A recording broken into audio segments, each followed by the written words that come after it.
Hello दोस्तों and welcome back my channel. आज दोस्तों मैं आपको ऐसे 4 चीजें बताने वाला हूं जो कि आपको बियर मार्केट के अंदर करना चाहिए और ये चीजें आप जान लीजिए ताकि कल को कभी भी बियर मार्केट आता है तो एक्चुअली में आपको पता हो कि बियर मार्केट के अंदर आपको करना क्या है। और अभी करंट सिचुएशन की बात करें तो लगभग 7 दिनों के अंदर ग्लोबल मार्केट से 328 बिलियन डॉलर खत्म हो चुके हैं। अगर डेटा की माने तो 28% बिटकॉइन इन्वेस्टर और 31% से ज्यादा इथेरियम के जो इन्वेस्टर हैं वो भी लॉस में चल रहे हैं। और अगर हम ऑल्ट कॉइन की देखें लगभग 87% से ज्यादा जो लोग हैं वो भी अभी ऑल्ट कॉइन के अंदर लॉस में चल रहे हैं। अब आगे उनको क्या करना चाहिए, तो चलिए जल्दी से वीडियो को शुरू करते हैं। पर शुरू करने से पहले अगर आपको मेरे से कुछ पूछना है, पर्सनली बात करना है तो आप मेरे को नीचे इंस्टाग्राम पे फॉलो कर सकते हैं। और अगर आपने अभी तक हमारा टेलीग्राम चैनल ज्वाइन नहीं किया है तो नीचे डिस्क्रिप्शन बॉक्स में आपको लिंक मिल जाएगा, उस पर क्लिक करके आप ज्वाइन कर सकते हैं। चलिए शुरू करते हैं। तो देखिए दोस्तों, सबसे पहला पॉइंट है डॉलर कॉस्ट एवरेजिंग।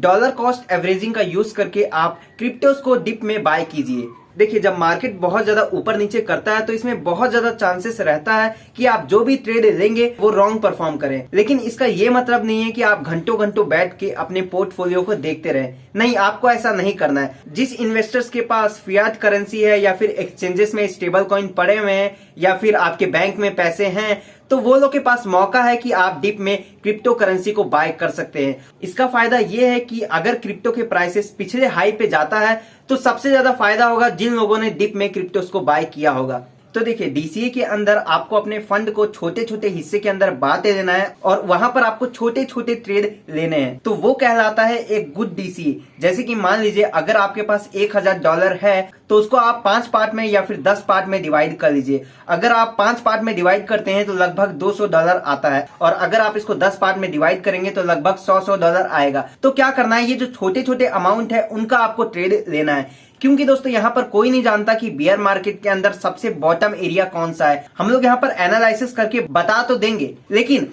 हमारा जो एनालिसिस किया हुआ वो जो प्राइस है वो वहां पर जाए या फिर ना जाए, हो सकता है वहां से और नीचे जाए। क्योंकि दोस्तों यहाँ पर क्रिप्टो के अंदर कोई भी नहीं बता सकता कि ये कंफर्म बॉटम है, इसके नीचे नहीं जाएगा, ऐसा कोई भी नहीं कह सकता। तो इसके लिए आप अपने कॉइन्स में डीसीए करना शुरू कर दीजिए। ये सबसे पहला पॉइंट है। और अगर दोस्तों हम बात करें यहाँ पर दूसरे पॉइंट की तो वो है इंडिकेटर्स का यूज करके आप बेस्ट एंट्री पॉइंट कैसे सर्च करें। देखिए टेक्निकल एनालिसिस को समझने वाले जो इन्वेस्टर हैं वो टेक्निकल चार्ट्स को देखकर, पैटर्न को देखकर, इंडिकेटर्स को देखकर हाँ आपको ये तो बता देंगे कि हाँ इसका जो प्राइस है वो नीचे जाएगा।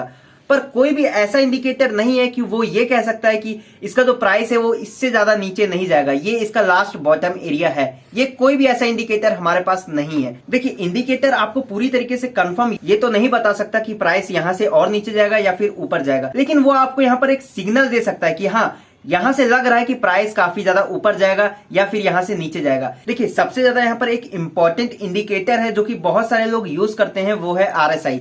आरएसआई को आपको देखना होगा। अगर आरएसआई का जो वो लाइन दिखता है आपको ऐसे जो कि आपको ऊपर में दिख रहा होगा, अगर ये जो लाइन है ऊपर की तरफ जाता है तो समझ लीजिए कि ये जो ओवरबाउट हो चुका है। अब यहाँ से जो प्राइस है वो नीचे आएगा और यहीं पर जो आरएसआई की लाइन है वो नीचे जाती है, एकदम वो जो नीचे वाली लाइन है उसको तोड़ के नीचे आ जाती है, तो समझ लीजिए ये ओवरसोल्ड है। इसका मतलब ये है कि यहाँ से जो प्राइस है वो ऊपर जा सकती है कभी भी। अब ये तो नहीं बताएगा कि हाँ अभी जाएगी या फिर कल जाएगी, परसों जाएगी, नहीं, ये आपको पता लग जाएगा कि हाँ यहाँ से हो सकता है कि जो प्राइस है वो ऊपर जाए। तो अभी अगर करंट का सिचुएशन देखें तो मार्केट जो है मार्च के बाद अभी जो है बिटकॉइन का प्राइस ओवरसोल्ड के अंदर दिख रहा है, तो हो सकता है यहाँ से जो प्राइस है वो ऊपर जाए। अभी मैं करंट सिचुएशन देख के आपको बता रहा हूँ जो कि आप यहाँ पर देख पा रहे होंगे। और अब दोस्तों हमारा जो तीसरा पॉइंट है वो है diversify your investment from different क्रिप्टोस। यहाँ पर आपको सबसे ज्यादा ये देखना होगा कि आपको जो पूरा पैसा है वो किसी एक कॉइन में नहीं लगाना है, आपको अलग अलग क्रिप्टो करेंसी में इन्वेस्ट करना है। क्योंकि जिस तरह बेयर मार्केट के अंदर ये पता लगाना नामुमकिन है कि कौन सा बॉटम एरिया है, उसी तरह ये भी पता लगाना काफी ज्यादा मुश्किल है। मुश्किल क्या, नामुमकिन है कि सबसे पहला ऑल्ट कॉइन कौन सा रिकवर करेगा, किसकी रैली यहाँ पर सबसे पहले शुरू होगी। तो ये भी पता लगाना लगभग नामुमकिन है। क्योंकि दोस्तों 17,000 से भी ज्यादा हमारे क्रिप्टो करेंसी इंडस्ट्री में कॉइन्स हैं। तो इसके लिए आप अलग अलग क्रिप्टो करेंसी के अंदर डीसीए करेंगे और उसके लिए आप अपने फंड को और भी छोटे पार्ट में डिवाइड कर लेंगे। और हाँ, आप सब क्रिप्टो करेंसी के अंदर तो डीसीए नहीं करेंगे, कुछ कुछ क्रिप्टो करेंसी के अंदर ही डीसीए करेंगे। तो देखिए उसको कैसे पता लगाना है कि कौन से कॉइन में हम डीसीए करें जो सबसे पहले यहाँ पर रिकवरी करे। क्योंकि दोस्तों बहुत सारे ऐसे कॉइन भी निकल के आते हैं जिसने इस साल काफी अच्छा खासा परफॉर्मेंस दिया, वो अगले साल अच्छा खासा परफॉर्मेंस देगा या फिर नहीं देगा, ये कैसे पता करें। क्योंकि दोस्तों अगर आप पास्ट में देखेंगे तो बहुत सारे ऐसे कॉइन निकल के आए हैं जिन्होंने इस साल के अंदर काफी अच्छी खासी रैली दिखाई है, लेकिन अगले साल वो सुन्न हो गए, मतलब उनका नामो निशान खत्म हो गया। जैसे कि आप लोग देखे होंगे एक नियो कॉइन आया था।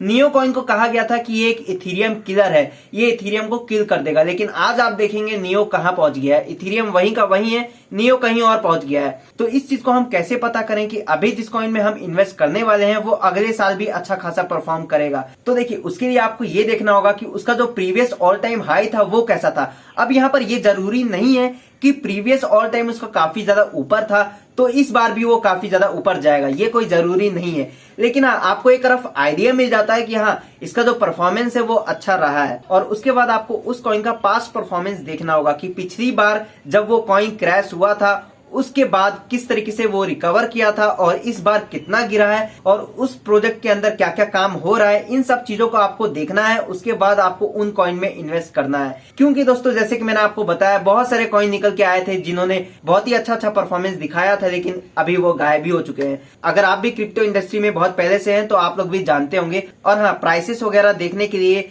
चेक करने के लिए आप ट्रेडिंग व्यू या फिर कॉइन मार्केट कैप जैसी वेबसाइट पे चेक कर सकते हैं। और हाँ, सबसे ज्यादा काम आता है उनका रोड मैप। तो रोड मैप आप जरूर से चेक कीजिए कि उसके अंदर क्या क्या अपडेट आ रहा है, क्या उनका कोई मेन नेट आ रहा है या फिर उनका किसी के साथ पार्टनरशिप हो रहा है। तो इस तरीके की चीज आप चेक कीजिए, उसके बाद ही आप किसी कॉइन में इन्वेस्ट कीजिए। क्योंकि दोस्तों ये सब काफी ज्यादा जरूरी है, इसी से आपको पता लगेगा कि अगली बार ये कॉइन अच्छा परफॉर्म करेगा या फिर नहीं करेगा या फिर सुन्न हो जाएगा।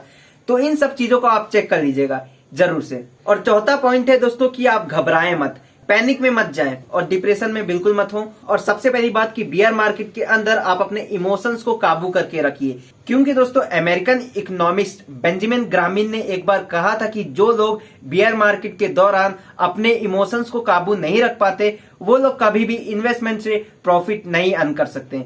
तो इस चीज का आप ध्यान रखिएगा कि आप बियर मार्केट के अंदर अपने इमोशंस को काबू करके रखिए और कुछ भी गलत डिसीजन मत लीजिए।